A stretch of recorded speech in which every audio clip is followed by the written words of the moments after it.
নয়াপল্টনে কাল সমাবেশের অনুমতির বিষয়টি বিএনপিকে বিকেলে জানাবে পুলিশ। সকালে ডিএমপি কমিশনের সাথে বৈঠক শেষে একথা জানান ঢাকা মহানগর দক্ষিণ বিএনপির আহ্বায়ক আব্দুস সালাম।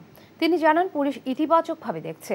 অন্যদিকে পুলিশের তরফ থেকে বলা হচ্ছে, সমাবেশের অনুমতির পেছনে কিছু শর্ত থাকবে, তা মেনে চলতে অনুরোধ জানানো হয়েছে। কারাবন্দী নেতাকর্মীদের মুক্তি ও বেগম খালেদা জিয়ার স্থায়ী মুক্তির দাবিতে এই সমাবেশে ডাক দিয়েছে মহানগর দক্ষিণ বিএনপি। সমাবেশ শেষে মিছিল করবে তারা।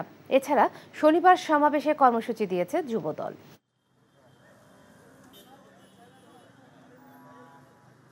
আমরা কি প্রোগ্রাম করতে চাই সেটা তাদের সাথে আলোচনা হয়েছে এবং তারা আজকে বিকেলের মধ্যে আমাদেরকে জানিয়ে দেবে যে তবে তাদের আমরা বলছি যে আমাদের প্রোগ্রাম এটা করতে হবে, আমরা করব এই ব্যাপারে। আর যেহেতু শুক্রবারের প্রোগ্রাম, শুক্রবারে এমনি ট্রাফিকের ব্যাপারে খুব একটা সমস্যা থাকার কথা নয়।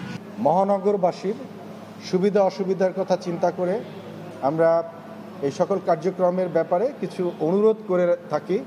এই ক্ষেত্রে আমরা বলেছি যে আমাদের পুলিশ কমিশনার মহোদয় তাদের প্রোগ্রামের ব্যাপারে বা সরকারের পক্ষ থেকে যে কোনো গণতান্ত্রিক প্রোগ্রামের ব্যাপারে সরকারের পক্ষ থেকে অত্যন্ত পজিটিভলি কিন্তু সেগুলোকে আমরা ডিল করার চেষ্টা করি।